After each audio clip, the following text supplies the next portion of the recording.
What's good, my people? Welcome into No Catch Up Sports Talk via Chicago. I am your host, Sean Little. Big Nick the Quick with me, as always. We got a massive Monday on the show, Nothing on the happened this weekend, docket. right? It was a slow weekend. I mean, there's so much stuff going on. Luka Doncic is now a Los Angeles Laker. We're going to go through where we were at, what we think about that. Anthony Davis now in Dallas in a win now situation immediately.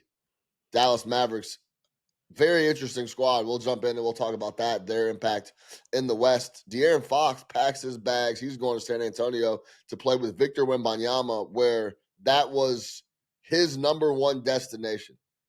DeAaron Fox wanted to go play with Victor Wembanyama. He gets there, and essentially they just add him to the team. They don't lose any players, essentially. Zach Collins goes over to Chicago, but they don't lose any guys that are actually impacting the squad. Massive move for the Spurs and what that team looks like going forward. Of course, we got the Super Bowl. Pat Mahomes, Jalen Hurts, Volume 2. New Orleans, Sunday. Big Nick the Quick's going to be in New York. We got a big weekend coming up, so we'll talk about all that. No Catch Up, Sports Talk via Chicago. Let's get to it. Now look at Mossy. Really? Oh, so that's how you're going to play it. You going to do this? Okay, fine. That's all I needed. That's all I needed for him to do that. And it became personal with me.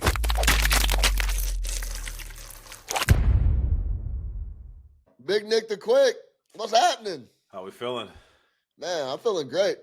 Feeling great, having my first cup of coffee. I'm very excited about this episode to go on and chat because I know we've been spotty on the recording, which we're going to clean up. That's my fault. I'll take full responsibility.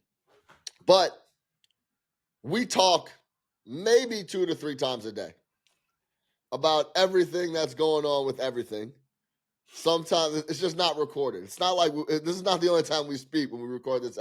We record no catch-up episodes, right? So we've been talking about this. We've been talking about the league overall, and I got to get from you where you were at. But you know what? Let me set the table because I feel like I felt like him going to the Lakers is interesting because I just watched the Knicks-Lakers at the Garden Saturday night, LeBron James triple-double, and later that evening, that same team acquired Luka Doncic. So let me take you through what I was doing and my initial thoughts, and I'll get yours. First of all, I did dry January, so it's February 1st. So I'm having a cocktail first day. Just so everybody out there knows, if you know anybody who's doing dry January, they'll always find clever ways to let you know they did dry January. Proceed. So I was dry for a month, January.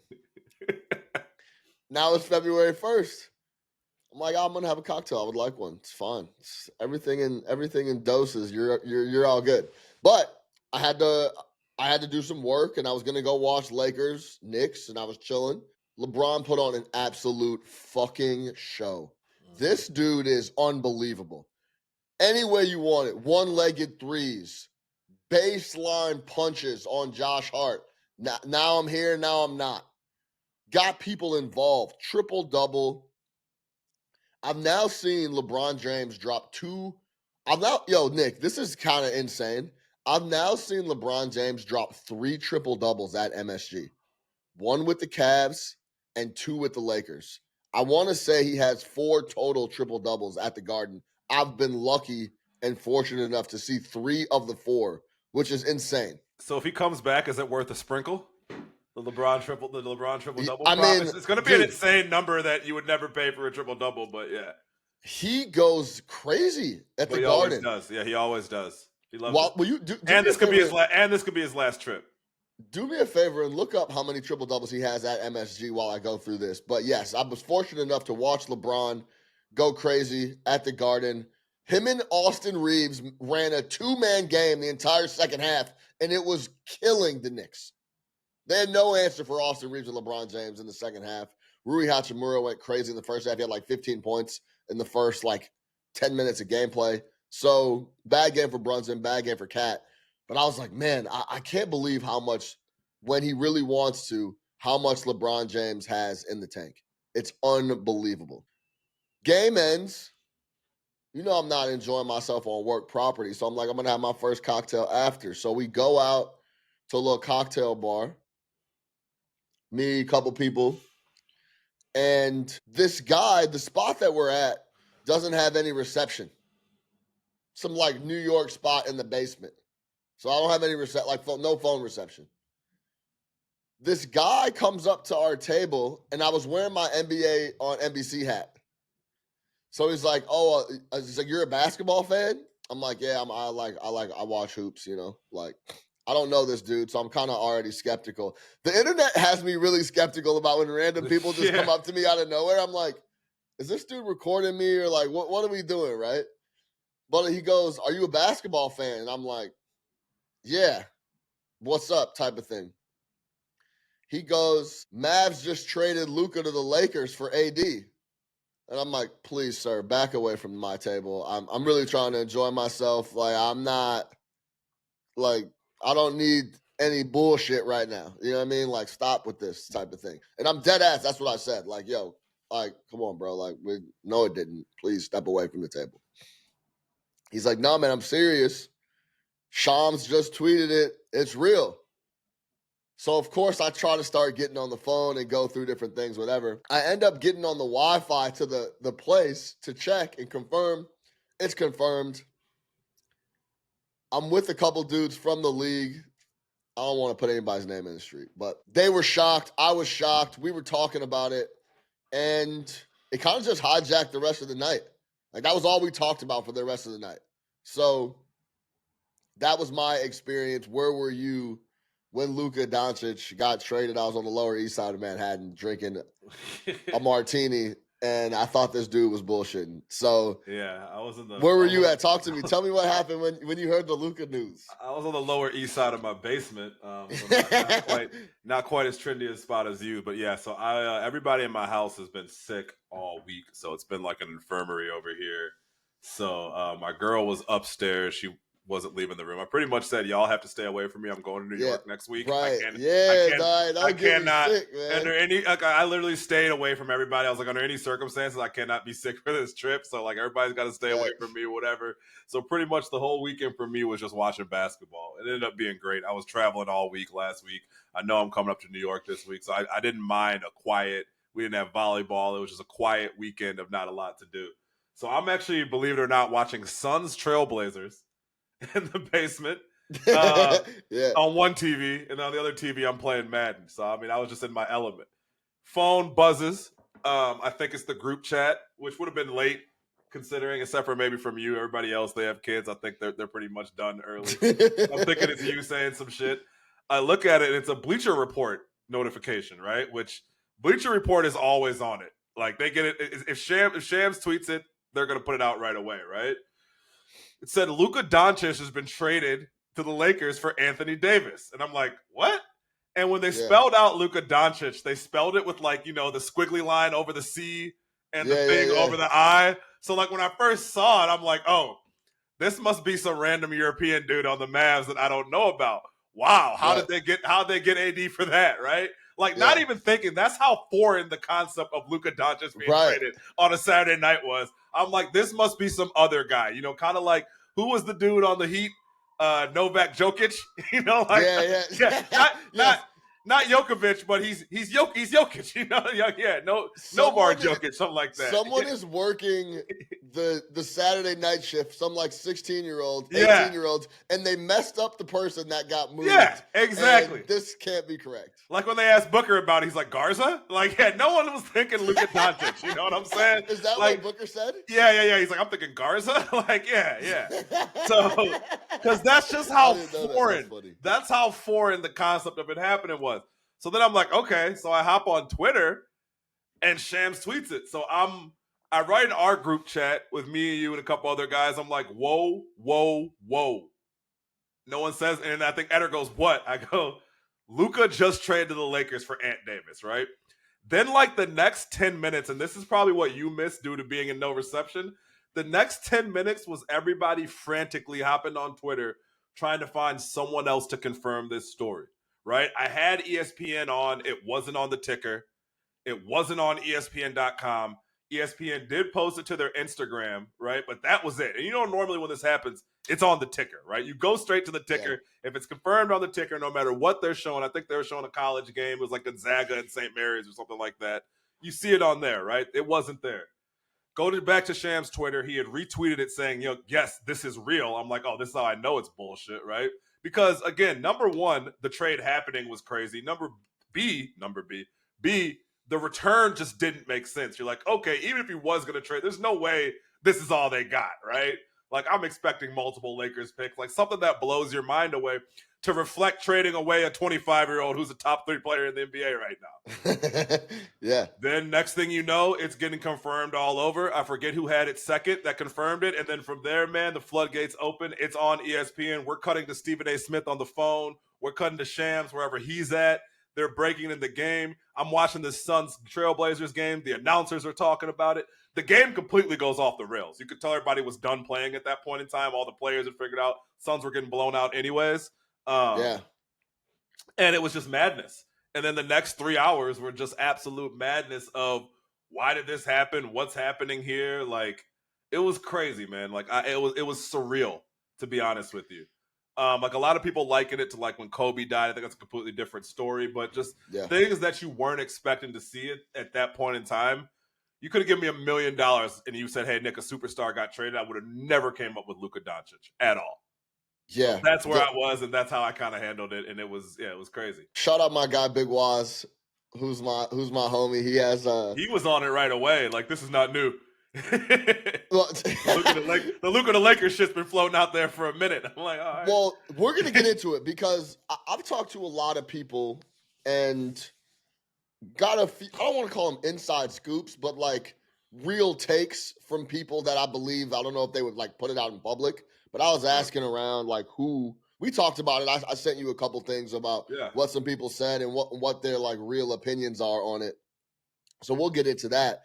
But my guy Big Waz, Must Be Nice, he throws a party in LA called Must Be Nice, him and DJ Night Train. And he had the DJ shut the party down and announce the trade in the middle of the party. Like it was just one of those, where were you when you heard Luka got moved? Like that was what it was. Yeah. So yeah, man, it's a big time story. Let's talk about the mechanics of, how this changes. I guess the on the court stuff and let's just go, and why Dallas would do such a thing. So obviously we're recording this Monday. This has now been, rolling for almost 36 hours. A lot of people have their opinions on why Dallas would do such a thing. I was watching Barkley on Get Up a little bit, and he actually made a really good point that Nico Harrison, the GM of the Dallas Mavericks, that put this deal together and moved Luka, took the press conference immediately.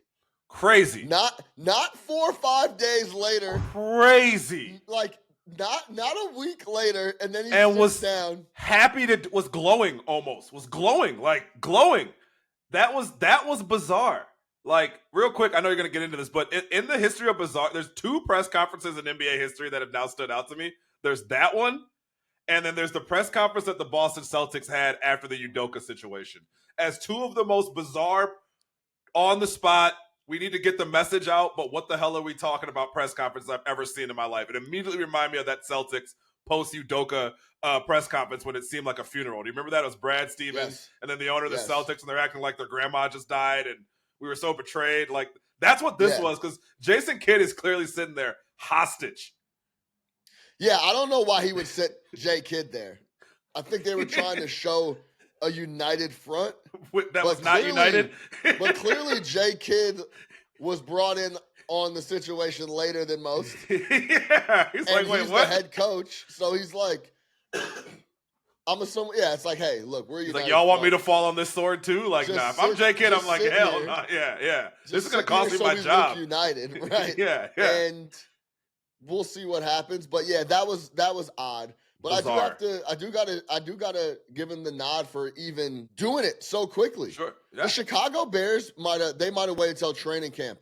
We wouldn't have heard from the Bears the Bears front office until next year when they fire the coach. when they fire the coach. Like, oh yeah, and by the way, when we traded away Caleb, this is why.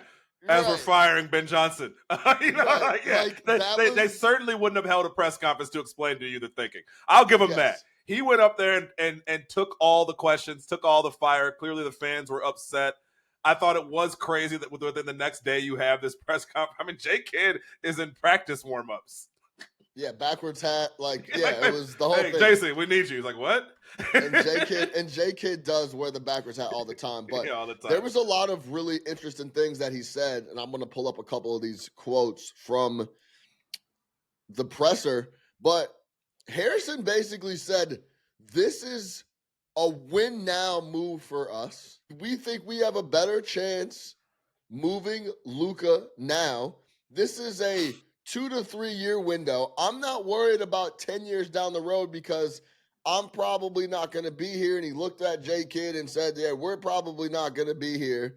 And they both kind of chuckled and it was awkward. But which is a crazy thing to say. Yeah. But they feel like this gives them a better chance to win right now. Nick, we've talked about, I don't care. I know we're a little podcast and I'm a little media dude and we just come out and say our stuff. But we're tapped in, man. We watch all day long. That's what we do. We were on this Luka conditioning shit. I want to say we were one of the first pods and outlets because it was nothing but love and success for Luka. This dude's coming all NBA first team every single year. We were the first ones to kind of be like, yeah, but this has to get sorted. We saw what Luka looked like in the bubble. He was in shape. It was all basketball, and he was an absolute killer.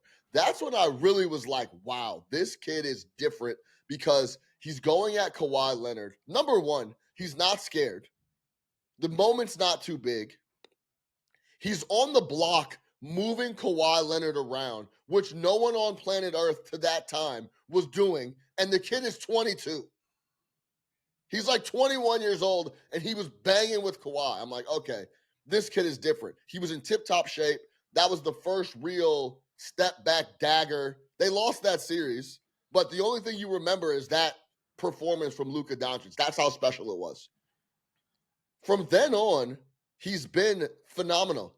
He's been the MVP favorite coming into the year every single season. Yeah. Like, everyone knows he's going to put up 39-9 and be a force, but he's flat out doing this shit out of shape. Yep. He's not in tip-top shape, period, point blank. Which causes the injuries to pile up, the soft tissue injuries, the little tweaks and pulls and that and all that type stuff. It's not major injuries that you're seeing from him. He's been out for a while now, but that shit adds up 100%. I will say this. Sean was pulling, I think it was about 3 years ago is when they made that first run to the Western Conference Finals. You had pulled off the first quarter versus fourth quarter numbers for Luka. And the efficiency, the production, it fell off a cliff, right? And that is directly attributed to not being in shape, not taking care of yourself, especially throughout the course of an 82-game season when you are a high max usage guy like Luka, right? It's not like Luka's taking possessions off on offense. It's not like they can really do too much without Luka touching the ball. He is the starter for them. He's the middle for them. He's the finisher for them. He is involved in every single thing that they do offensively. So again, that leads to a high usage rate. That leads to a lot of minutes. That leads to a lot of work. And to your point, and you've been banging this drum forever, at some point, shit hits ahead, right? Like, we're seeing it with Embiid. You've seen it with other guys who don't take care of themselves. The converse is you've seen it the opposite with guys who do take care of themselves, right? We can talk. You just went on here about LeBron and the triple doubles at Madison Square Garden and showing up on a Sunday afternoon off a cross-court trip and dropping a triple double against the third best team in the Eastern Conference, right? At 40 years old. So much of that has to do, almost all of it has to do with the fact that LeBron James takes care of his body in ways like we've never seen before, right? So it allows him to still have that stamina and still have that ability late in the season, late in games when it matters. So 100%, man. Luka was doing all this despite the fact that he was not in good shape. Visibly, right? You could see it out there on the court. So, yeah, for sure. Sorry, I didn't mean to cut you off on that, but. No, that's a fact. And we've gone through it on this podcast multiple times. There's video of Joel Embiid eating a hot dog or a hamburger on the court getting stretched out. Yeah. He never hit his potential until he had got himself in shape and stopped doing shit like that. Yeah, wanted to win MVP. Guess what? He was in shape. He won MVP. Jokic was fat, out of shape, and would run out of gas towards the end of games. Jokic got in better shape, started closing games. Guess what? He won the title and 3 MVPs, and is gonna. This window for Jokic is going to go down as one of the best runs in history. He's either going to win MVP or be the second in MVP voting, probably 6 or 7 years straight. Yeah, which is unfathomable. And that's a great point. And look at the history of the league. The big knock on him was conditioning, right? Like Jokic was never going to be the most defined guy in the world. He's never going to show up to the arena looking like Giannis, but he was clearly out of shape. He has 100% taken that seriously, which is almost the case against trading Luka, because it took till Jokic was about 24, 25, 26 to really take it seriously. And once he did, it completely unlocked his game. He was already a great player before. So, I mean, I guess if you're saying, hey, can we hold on to Luka, can this change? Is there historical precedent for it changing? You have it with Jokic. But, man, it was glaring, right? It was glaring, and we talked about it. It's funny, you and I talked about this like 4 days ago before he got traded. We're like, man, I wonder what Luka looks like right now, right? Because you remember a couple years ago, he missed 10 days, and came back looking 25 pounds overweight, right? So now he's been out, a month almost at this point in time? What does he look like, right? Reports are out there that the Mavs saw him. He's pushing 270, 275, like, it's tough, man. And again, this is not us advocating for trading him at all, right? I'm sure we'll get into our thoughts on whether or not we would have done this, but I understand how that could be an issue when you're just tell the guy, like, please just show up in shape, man. Like, we need you. Right. And he's not trying to hear it. And it's one of those things too where you could be extremely tapped in. You could be Brian Windhorst, whose whole life is the NBA. He doesn't know as much as the Dallas Mavericks know about what Luka's doing on a day-to-day and how he moves in the building and this, that, and the third. Outside the building, because we know that NBA teams keep tabs on their players outside the building too. And they know everything he's doing. This is very reminiscent, actually, for me, of the Lamar Jackson thing. There was question marks around him in the league. Because when the on-the-field production is as good as it is for Lamar Jackson and it is for Luka Doncic, typically there's no question marks about getting him a new deal and making him a $70 million per year guy, regardless of it's an easy deal to make. When there's question marks about maybe how players move in the building or not, that's when those deals don't become so automatic. That's what we saw with Lamar Jackson. That's what we're seeing here with Luka Doncic and the Mavericks. Now, when we talk about just flat-out games played, most games Luka's ever played in his career, he was a rookie. He was 19. Played 72, started 72. In 1920, all NBA, all-star, all of it, 61 games. 2020, 2021, 66 games. 65 games, 66 games. 70 he played last year. He's played more than 70 games once, and he was a rookie. This year, he's played 72. If you go back and look at guys like LeBron, when he was 19, he played 79, 80, 79, 78, 74, 81. Like, LeBron's wasn't missing any games, right? Never. So one thing I think is interesting is I believe Luka Doncic turns 26 in February. I think he's probably a little bit of an older 26. LeBron was coming out of high school to play ball. Luka was a pro playing with men since he was 16. That doesn't change anything for me on, would I have moved him or not? But that 26 is a little older than other 26s. There's just a lot of miles and a lot of banging on his body. Now, to get back to the conditioning thing, you know what is one thing we did see? Joel Embiid, I don't know if Joel Embiid's married, but Joel Embiid got a lady, had a kid, got in shape, and he talked about him having a kid changing his perception and what he wanted to do on the basketball floor.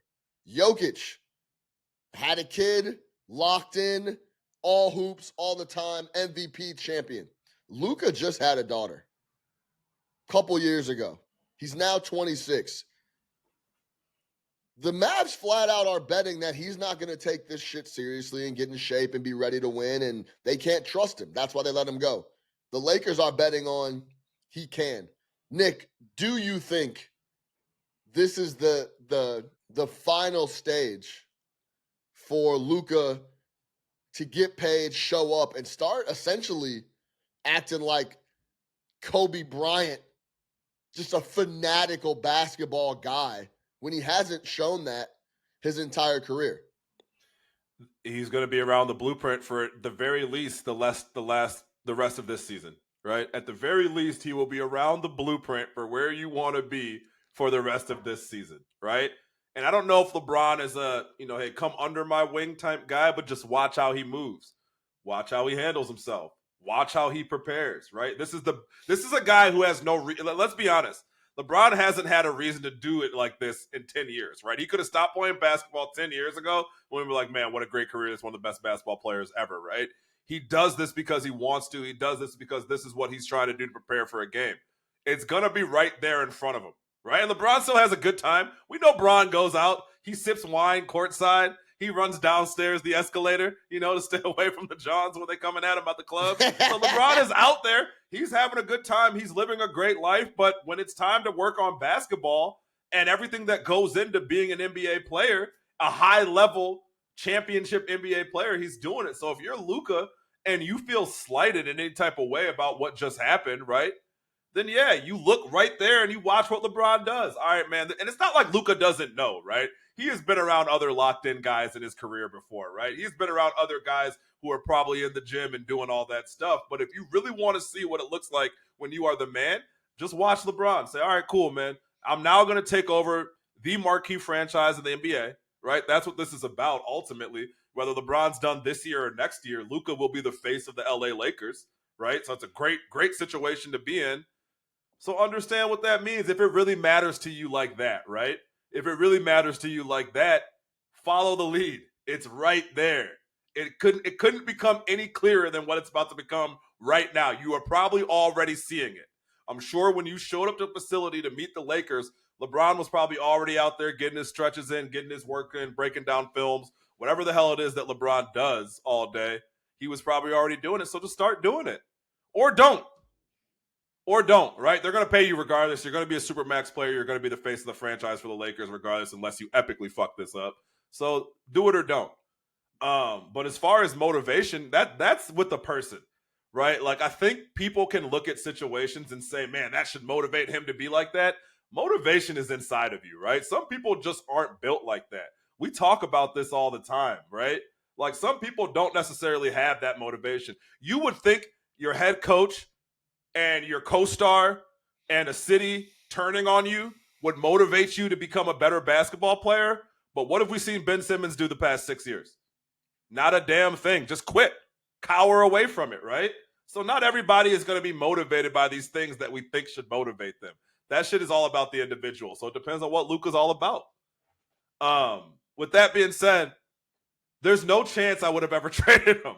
Like, I have to hear more. I have to hear something that really sends me over the top. But yeah, let me stop you there, because yes, I agree with everything you're laying out. But I got to give you credit for the Zion Williamson thing. You flat out said it right then. You're like, look, don't extend him. This is when we were in New Orleans. Was Zion was due for a max? I think Nick was the only guy I heard say I wouldn't give him the max.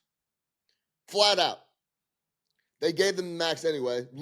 Zion hasn't played in damn near 2 seasons. It's been a disaster since. It's been a disaster since they gave him the max. And when he's playing, he's nowhere near as good as he was. Yeah, he's so done. If you're the Dallas Mavericks and Nico Harrison and you feel like it's the next 5 years, if you give him the Supermax at $70 million per, it's going to essentially derail everything you got going on. And you believe Anthony Davis, because we got to get to that side of the deal as well, can help you win a title in the next 2 to 3 years, how can you go against the man? he's putting his name on the line forever. His NBA, legacy, yeah, for sure. Everything about him is on the line now. He will never work in the NBA again. He won't be a scout if this doesn't work. Yeah, he could be known as the guy that traded Luka Doncic, regardless, right? So he has to be very, very one of the guys that's the closest to the situation. Is very sure that he's making the right move. Let's talk about Ant Davis. And one thing that you were talking about with Luka and the LeBron thing about just staying in shape, I think LeBron is one guy Luka would actually listen to and respect. As you've seen Luka move throughout his entire career, he is the man. He acts like he's the man. He reminds people he's the man. There's not very many people on a level that he would actually listen to and respect. You see how he acts on the floor. He's yelling at people. He's yelling at the bench to fucking challenge the play in the finals. There's not very many people he thinks he has to listen to. LeBron might be one. He's about to get a glimpse of what being the man actually looks like, because there's being the man and then there's LeBron James. LeBron James is an entity. You know what I'm saying? Like he's yes. You want to know you want to know what's funny? I'll give you an example of that. I'm at the Garden every night for the Knicks. The only two people that draw this like a pregame crowd are LeBron and Steph. Warm-ups packed. I was there for SGA and the Thunder. Crickets compared to LeBron and the Lakers, right? Like tonight, I'll be there for the Rockets. I can't wait to watch this team and that matchup. There won't be anybody there. No one's gonna be there. Not nobody, but you get what I'm saying. They'll show up in the first quarter. Yeah. There was a ton of Lakers fans there. There was a ton of people there overall to see LeBron. And in the lounge, I saw Savannah James walk through the tunnel. Respect. To give you an idea of how large and just the man LeBron is, there were people, young kids, like, oh my God, that is Savannah James. There was like 15 of them. They were in shock of LeBron's lady. Luka's lady could walk in, no one would even know who she was. Nobody would know who she was. Right? So she has credentials. Yeah. That's how big of a star LeBron is. People are in awe of his girl walking in, and they're 15, 16, 17 years old. So LeBron is just a different. It's a different aura. Yeah, on a different level. He's an international not just international basketball superstar. He's an international superstar of human being. It's just a different aura that travels around with him. So Luka will see that. Now, the other thing, the flip side of that is, how will Luka handle that, right? Because you have been the man in Dallas. You have been the number one thing. What you say goes. And a lot of folks come over to LeBron, and that's not the case, right? Like, what LeBron says, 1,000% goes. So how are you going to deal with that? Well, yes, because we know this history behind Kyrie. He's like, yo, get me out of here. Yeah, and then he left. He's like, get me back over there. Yeah. but eventually you get to the point where you're like, yo, get me out of here. At least initially you're like, I've had enough of this being under LeBron's. Being subtweeted and. Yes. Or just like the aura and everything. You're subordinate to LeBron, period. You are. Yeah, for sure. So Anthony Davis, I heard Windhorst say, waived a $6 million trade bonus or something that would help the trade go through. Potentially AD okay with getting out of town and not playing with LeBron. Anthony Davis, well, this is the thing. Look, this is clearly a long-term move for the Lakers because Luka's 26 in February and they need an heir apparent to LeBron leaving. That's what they're doing here. But Pelinka cooked. But why didn't they try to get like Gafford back in the deal or something? They had three centers over there now, Lively, AD, and Gafford. Gafford's been going crazy. But, Nick, they lose AD and Max Christie. I'll tell you why. Because the second the Mavericks said yes to that initial proposal, the Lakers were probably like, are you fucking kidding me? Let's fucking just agree to this before they change their mind and realize that they're giving us Luka Doncic and we're not giving up Reeves, Connect, our 31 pick, or anybody else that matters on our roster. I mean, let's be honest. Like, if you're the Lakers and that's the package that comes through for Doncic, you could get you just gotta sign it and just... Sometimes you just gotta sign it and just move on, right? It's like, yeah, just don't be greedy. Don't overthink it. Right? Don't be like, ooh, because then you start thinking, then you have a chance of shit leaking. If shit starts leaking, maybe they do want to engage another team. The second they engage another team, it's over with. And you missed your window. Get it done. As funny as it sounds, the Use Lakers Connect and Reeves to trade for a big. The Lakers have the leverage because Nico called him. Yeah, no, for sure. I'll take Luka for I'll give you AD and but I need Gafford too. Here's a couple picks too. I don't know. I'm not gonna sweat. I just feel like whenever it came through, they just said yes as fast as possible, especially when they realized that these guys literally did not like. Let's get into that part. These guys did not want anything. If you want to trade Luka, that is your prerogative. You are allowed to do that. That particular package, that return, again, if I'm Pelinka on the other line, and that's all it takes to get Luka Doncic, who is 25 years old, and my star this is either his last year or next year is his last year, I don't care. I'm just saying yes. Send me the paperwork right now. Let me sign it. I'll send it right back to you. That's it. That's it. I'm done. I don't want any of this leaking out. We got to start telling agents now. Next thing you know, maybe Max Christie's agent, whoever is like, well, no, I don't, and it gets complicated. You miss out on this. This was like a once in a lifetime type thing, obviously. Unless you're the Lakers, it seems to happen every other lifetime. But, which is a whole nother piece of it, if you want to get down to your conspiracy stuff. But I just feel like they just like, hey, this is what we're going to get. That's fine. We still held on to a bunch of assets that we can use to get that. And maybe we can use Reeves and Connect in our first-round pick to get a better center than Gafford, right? Maybe there's some other guys that we can start calling for. Or I even floated around Capella. The Hawks, with Johnson out, are now going to be selling everybody on that roster, right? Capella back up. Jalen Johnson, that's his name. Yeah, he's out for the year, right? Yeah. So it's Trae Young and a bunch of guys, Bogey and all those guys. That's a fire sale over there. A lot of these teams are going to start having some fire sales. So it's like, well, why would I give up, why would I add more to this deal? I can make another deal, maybe get off some contracts I don't want. I still want to get off of Rui. I want to get off of all these other things. They kept all their assets. We gave up a pick and Anthony Davis. And Anthony Davis for Luka is pretty much like for like, right? I can't picture the Lakers doing any better in a trade. And I can't picture Dallas doing it. They probably could have got Gafford. I would be like, give me hey, if this is a play for the future, give me Lively. I'll throw that other first in there. Give me Lively back. Now you've probably gone too far. Give me Lively.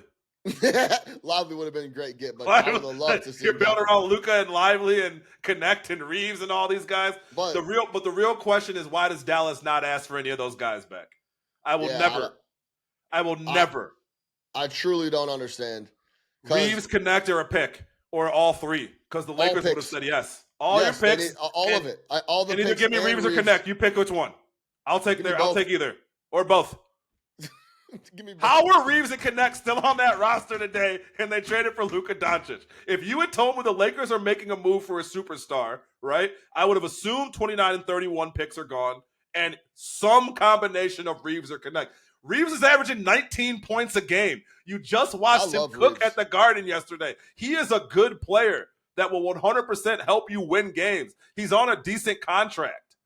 And you have the defenders in Dallas that could tremendously help him because that's the spot, right? But if behind him is AD, Lively, PJ, he can be a turnstile on defense. It's all getting eaten up at the rim. It's all getting up at the rim. Yeah. So, and who cares? Who cares? We'll figure that out later. We got Austin Reeves back and AD. Okay, and again, if you're really trying to compete now, which is what it sounds like Dallas is trying to do, why are you not trying to extract compete now assets from the Lakers? Again, I don't love Rui Hachimura, but at least bring him back. He can play some minutes. There's other guys on that roster that could have played minutes and help you out. Because big, but yeah. Because Dallas, there's still time on the trade deadline because now Dallas purely the only guy that can create a shot on Dallas is Kyrie Irving. Kyrie Irving. Offensively. He's going to have to set the table for everyone. And get his own. Austin Reeves could have helped with that. Something that he hasn't been doing for 2 years. Going to play with Luka allows Kyrie to play a little bit off the ball and not have to worry about getting everybody else involved. He kind of just gets to cook. I for the life of me, don't understand how clearly Nico just wanted AD. As long as he got AD in the deal, he was cool with it. But if we talk about the Lakers side, they lose AD and Max Christie, who's no slouch, by the way. Like Max Since Christie. Max Christie has starting for the Lakers, defensively the numbers have gone up. He was awesome the other night in the Garden. House phone? No, that's my buzzer downstairs. Hold on a second. I thought Sean had a house phone over here. No, yeah, I get that. Hey, getting back Christie is awesome for them. You get a young player back, right? Like 100%, a young player who can play. But they don't play. Now. They don't have any. They don't have any. Like, who's going to defend for the Lakers? Who's going to defend? Who's going to create? That's going to play defense. So, and Kyrie has never been a traditional like set the table point guard. That's not what he does. He can, but that's not what he does. He's never been a high assist guy like Kyrie. That's not his game. I was talking about the Lakers side of the rock, though. Like they don't have anybody interested in playing defense outside of Jared Vanderbilt on that roster. I guess they're just looking forward. If you're the Lakers, you weren't winning this year. Let's be very crystal clear. If I'm the you Lakers, were not winning a title this year. So who cares what this move does for you this year? Anybody talking about the Lakers this year? No. Yes, they should. Low key. If you could, you would. I don't think you can. But because of the no trade? Yeah, you're not. Unless he decides he wants to go, and that's fine. He can go. But I think if you're the Lakers, this deal has nothing to do with this year. You got to be honest and say, what are are we better than Oklahoma City? No. Are we better than Memphis? No. Are we better than? Yeah, no. Throw out any of the teams above them in the West. We're probably not. The better Lakers than them. are not better than the Thunder, Houston, the Rockets, the Memphis, the Grizzlies. I don't think they're better than Denver. Yeah, exactly. Denver's kind of up and down, but like they're right there. You're not winning a title this year. You're not winning a title this year, so you might as well punt on it. I don't think they. Again, you have the chance to get Luka. You look in the mirror and say, "We're not going to win this year." Maybe LeBron doesn't love it. I don't know, but that's it. Look towards the future. Yeah, man. What a reset! What an opportunity to reset. LeBron is going to retire. And remember, their reset plan before with Anthony Davis. Well, two things happened. Anthony Davis never really became that guy. He's a top 10 player, but not. I want to build around him, and LeBron never retired. So now Anthony Davis is 31. So it's like we're not building around a 31, 32-year-old off-injured center. If I were the Lakers, the last couple of years, I would figure out a way to completely, because I don't love. I think depending on what they do for a big and figuring that out, I don't love LeBron and Luka playing together. Remember how we've been talking about how for years LeBron has been looking for a guy to take the usage rate off of his plate? Like they went and added Russell. They went like Luka will actually do that for him, where he could just play off the ball a ton. But I think if you fully reset it, I think you should trade LeBron to a spot that he wants to go because he has the no trade. But figure that out. If he says no, then it is what it is. But if you're trying to reset the entire franchise, like it seems like you are, I don't know why you don't trade LeBron for absolutely everything if he's okay with going to a squad and then resetting it around Luka all the way. Because look at you all can't the have assets. both. You can't. Yes, have you can. both. Yes, you can. No. You can't try to reset the franchise for the next 10 years and then try to win now with him and LeBron. I think you have to fully reset. Or I think you've already decided you're going to fully reset. But you also have the assets. You have the assets to make a lot of on-the-fly deals that make your team really good. We just talked about connecting Reeves. Those guys are tradable. You still have that 31 pick. That's tradable. You could actually build this thing in the air if you wanted to. Like, that's the crazy thing about 2 years? Yeah, that's the crazy thing with what Dallas left them. You left them with all of their assets to make more deals. You can't build a package around a big with Reeves connect in that one, or like I just said, multiple different deals that can bring in a point guard, which you need, right? That can bring in a big, right? That can ship out some of these picks that you were going to use to land a star when LeBron retired. The reason the Lakers have never wanted to trade these picks in the LeBron era is they felt that these picks are valuable post-LeBron. That whole thought process changed. Don't you remember LeBron was always pushing for them to trade the picks? The Lakers wouldn't trade the picks. The Lakers wouldn't trade the picks for Kyrie. The Lakers wouldn't trade the picks for these guys because once LeBron leaves, we suck. So those picks are going to be valuable. Well, guess what? Yeah, they didn't want a repeat of the Kobe situation that they just had where he left and then they were done. And now your once LeBron leaves situation is solved. So now those picks are real assets that you can use right now. Next disgruntled guy. Hey, guess what? We got some picks. We got some plug-and-play players. Come on, and we're the fucking Lakers. Come on over. And you can play with Luka and compete for championships and live in LA and wear the purple and gold and play at Staples Center. Yeah, what's up? Come on over. This is a win for the Lakers. Keeping those assets. Those are 3 hard assets that can be moved for real tangible things. Connect, Reeves, 31. They should have never been able to keep those. And they can move 30. I think you can't move them consecutively in the same. Well, I guess you can't because they traded 29. So you got to hold on to 30. Man, you can do anything. 31. All this bullshit. You protect this, protect that, swap, convert. All that, man. That shit. First of all, that actually tilts me quite a bit. If you give me a 1, you shouldn't be able to protect. Hey, Nick, I'll give you a first-round pick, but if it's really good, I get it back. How does that sound? Yeah. Like, I made a joke, but I was like, I wouldn't be shocked if one day down the road they put in a stipulation where I'll give you a first-round pick, it's top 10 protected, and then if the guy that you pick ends up being all NBA, I'll actually get him back. I get him back. Yeah, like if he ends up being if he makes 2 All-Star games, you actually have to give him back to me. It's there's so many bullshit stipulations, but I don't know, man. I think I would listen to deals on LeBron if they were legitimate and he was okay with it. Because clearly you just got to sit down with Bron, Pelinka, and Rich. And if he's okay with going to Golden State for everybody and every pick, maybe you don't shop LeBron unless you talk to him first. I put it that way. I mean, you're literally he has a no trade. You have to. You're paying his son $1 million a year to be on the roster, so I think that tells you how you feel about LeBron. Or $2 million a year to be on the roster. Shit, I think he's making like damn near 3. Yeah, so he's making more than Dalton Connect. So, I think clearly like LeBron is kind of their, whatever. Regardless of what you do, I think the thing to take away from this conversation is you can do it. You are not hamstrung from doing anything if you're the Lakers right now. You just aren't. You got to make a decision. Luka extension looming, fine. LeBron will retire and a lot of money will fall off the books. Like you have just bought infinite flexibility. And again, you kept your assets. Usually when these deals go through, what happens? What happens when the Knicks traded Melo? You traded for Melo. You had no assets left, right? You sent everything of value back to Denver. And you had Melo and Stoudemire, who at that point was starting to break down. Remember that year, the first half of the year, Marty Stoudemire was fucking awesome in New York. You go walk around the hallways, ask about Stoudemire that year. I'm sure folks over there still remember it. It was like 25 and 14. Man, he was 25 and 14. He was fucking awesome, right? And then Melo got there and it kind of deteriorated and they had no assets to build around. You would send Chandler to Denver. You would send Felton to Denver. You would send a couple other guys to Denver who could play. Right? Shout out Wilson Chandler, DePaul. Shout out Wilson Chandler. Shout out Wilson. Remember Spike Lee, the brother from DePaul. Yeah. So, you would send everything over there and all your picks. So it was hard to build around. That's not the case for this anymore. That is not the case.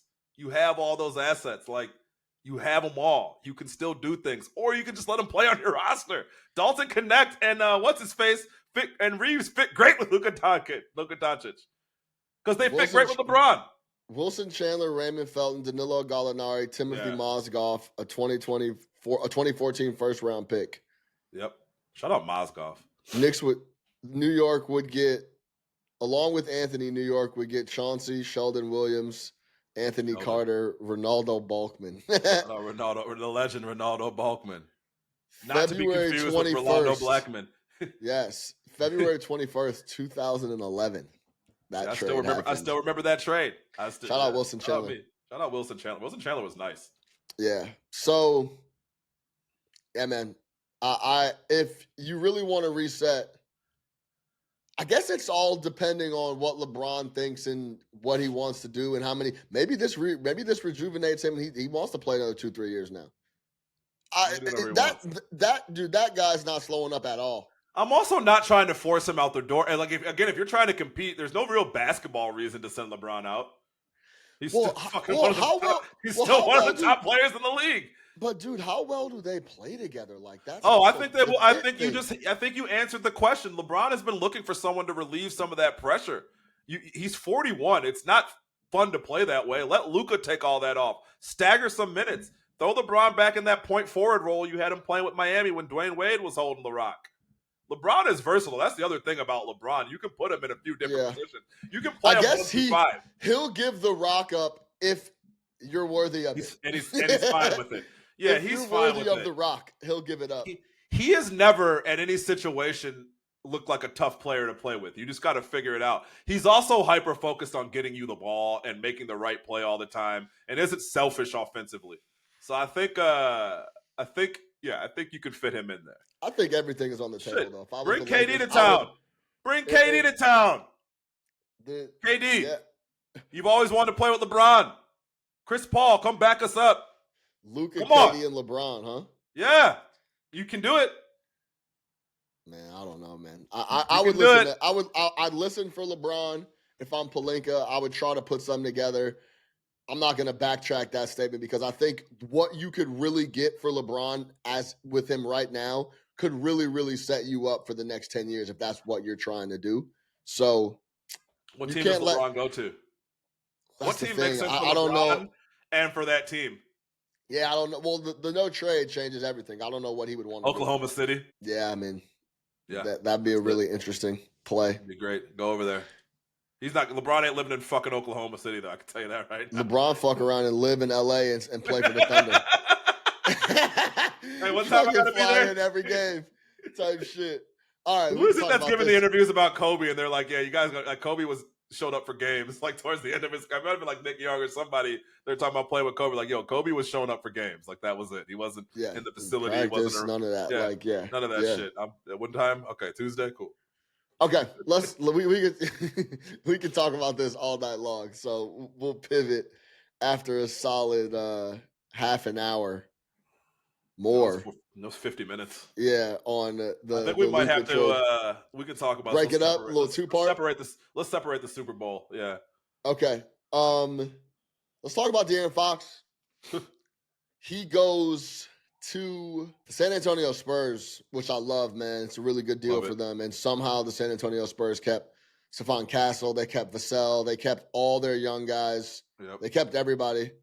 And pull up the full trade, Nick, but I'll give my initial thoughts. But it's a three-way deal. Zach Lavine goes to Sacramento, which I don't know what the Sacramento Kings are doing.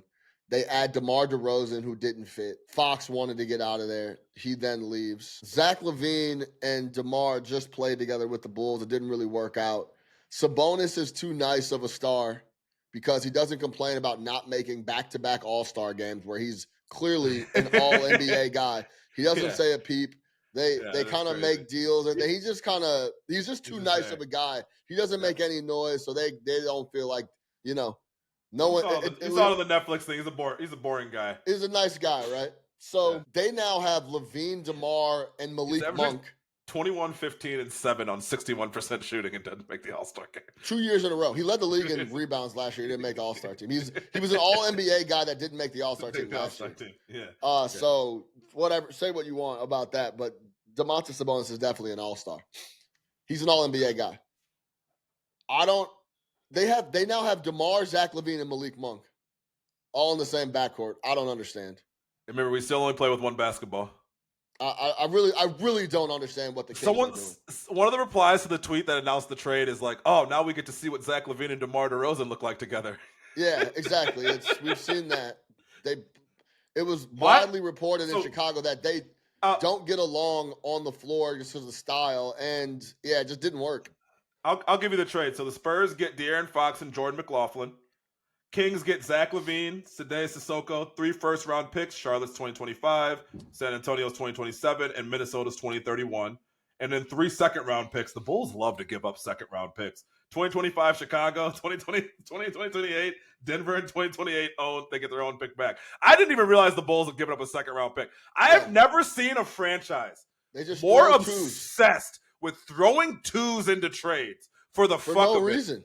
We're giving up Zach Lavine and getting nothing back, but we have to part with this second rounder here to sweeten the deal. That's a conversation for another day, but they love to give up twos. Anyways, that's the haul. The only thing I could think of for the Kings getting back Lavine is that it's just like, hey, we got him back. Whatever. We can essentially flip him for something else, maybe, but they just saw how hard it was for the Bulls to flip Zach Lavine, so I don't really see how they're going to be able to do that. Or DeMar's gone after this year, and we build around Zach Lavine. We're just taking a flyer on that. Like the Zach torch, Lavine I'm not sure. And Sabonis. Yeah. He was essentially a free asset. We've talked about this for years. The Bulls hold on to assets until they're worth the least amount on the market they can be, and then they move them. Or with DeMar, they just let people go for free. It's just, I'm so upset with the franchise overall the last couple of seasons. It's hard to fathom. I'm really on a full tilt boycott of the Bulls. How many first rounders do the Bulls get for Caruso, Lavine, and DeRozan? 0. Caruso, Lavine, and DeRozan. 0. Caruso, Lavine, and DeRozan, and Drummond, all of them. Nothing. They were all coveted guys. Vucevic. Still haven't moved him. Still at the roster. They put up 20 and 10 for every game. Cannot move him. So it's just impossible to run a team as badly as the Bulls have been run recently. They've just been straddling the line of mediocre squads, the worst place to be in the NBA. It's just, I don't even want to talk about them, to be honest. It's so clearly they've been making the same mistakes year in, year out for quite a while. I just don't understand. Remove the media hat from me. As a fan, it's infuriating. I don't know what they're doing. I never know what they're doing, Nick. Nothing they do makes any sense to me. There's no path. Yeah, you can't follow along. There's no path. There's no nothing. It's like people just get up, have breakfast, and they're like, yeah, we'll keep them. No, let them walk. No, we can compete. No, we can't. We can't compete. There is I have multiple, I know multiple agents in the league that Karnisovas was telling people in the summer that they were going to compete for the title. No, let's stop it. I swear. That was told to multiple people. Karnisovas looked people in the face and said the Bulls are going to compete for the championship. It's just nonsense. It's fake. It's all BS. So I just never. You just kind of there's just nothing to get behind. Then as you've been saying it, then we got Buzelis on the team, the only little bright spot, and he needs to be playing 35 minutes a night. Don't play him. And he doesn't play. They don't play him. I don't understand. When he plays well. He gives energy. He gives hustle. He gives effort. He is a first-round boy. They take him 12th. They don't play him. They don't play him. I don't know. Dude, he was awesome in the summer league. He's been great. Then we got teams moving on from Luka Doncic. We can't move on from Pat Williams. All right? Teams are giving up on Luka Doncic.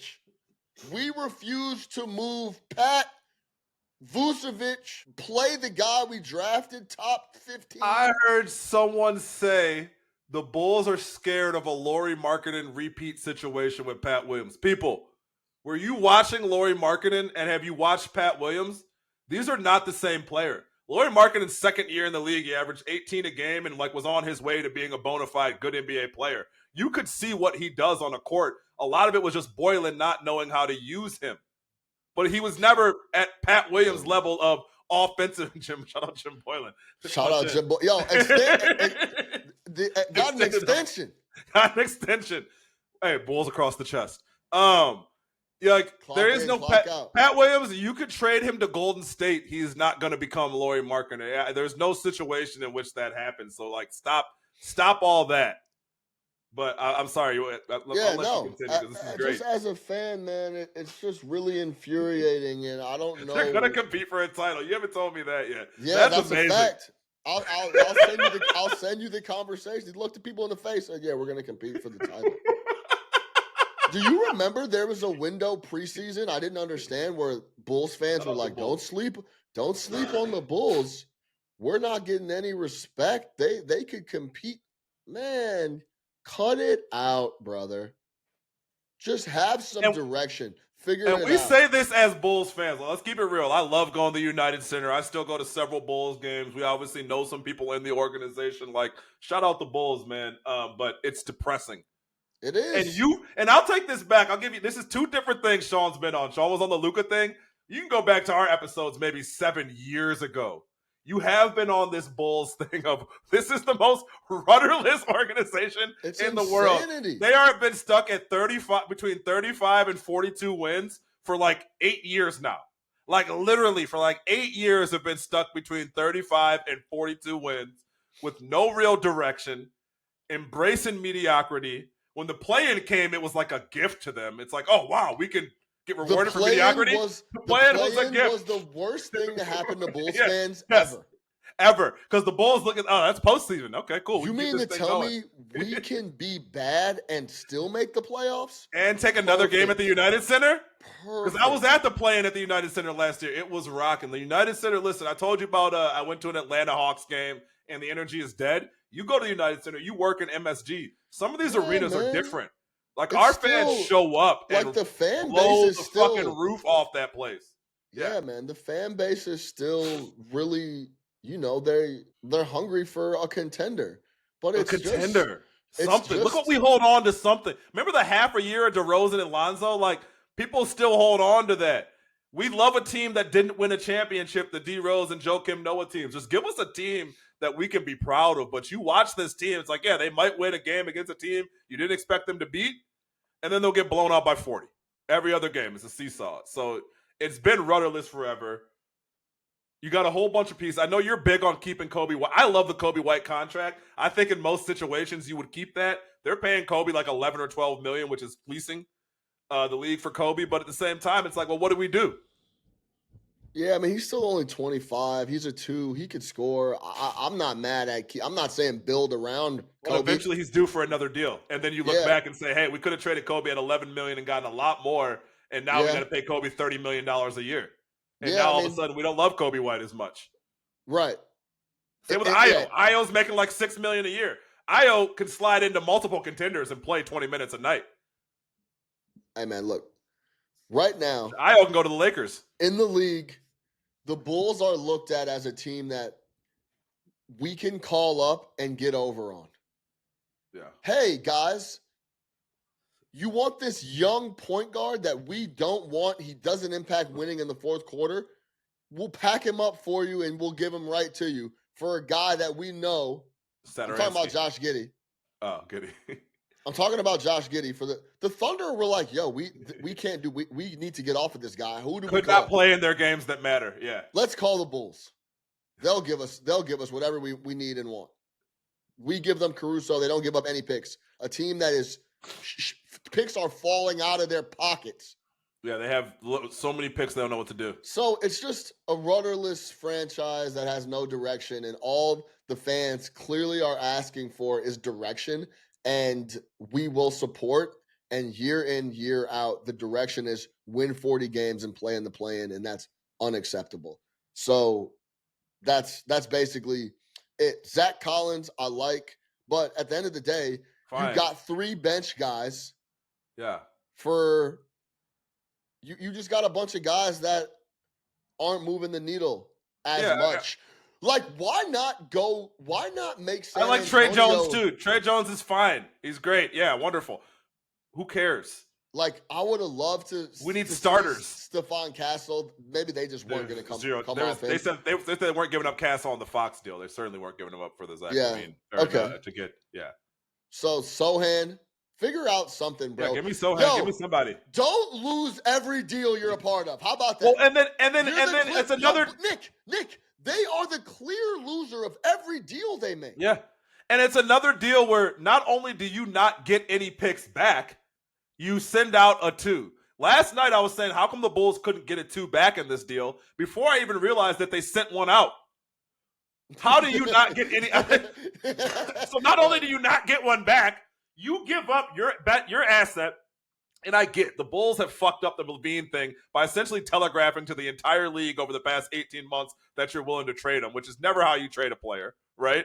You don't do what the Mavs did with Luka and not tell anybody, but you definitely don't stand on the mountaintop and say, hey, we want to trade this guy. He's bad culture. He doesn't help us win, because it drives down his market value. But you can't get a 2 back in the deal.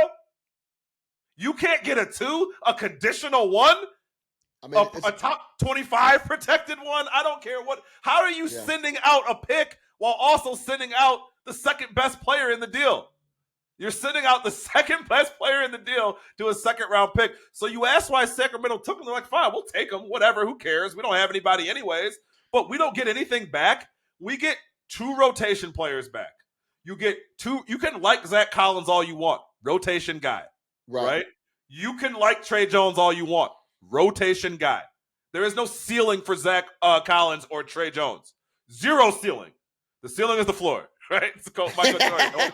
The ceiling is the roof. The ceiling is the roof. And they are at the roof. There is no sunroof. There's no moonroof. There's no convertible. We are there. And those players are fine if you already have a team that's contending and you need to build out depth.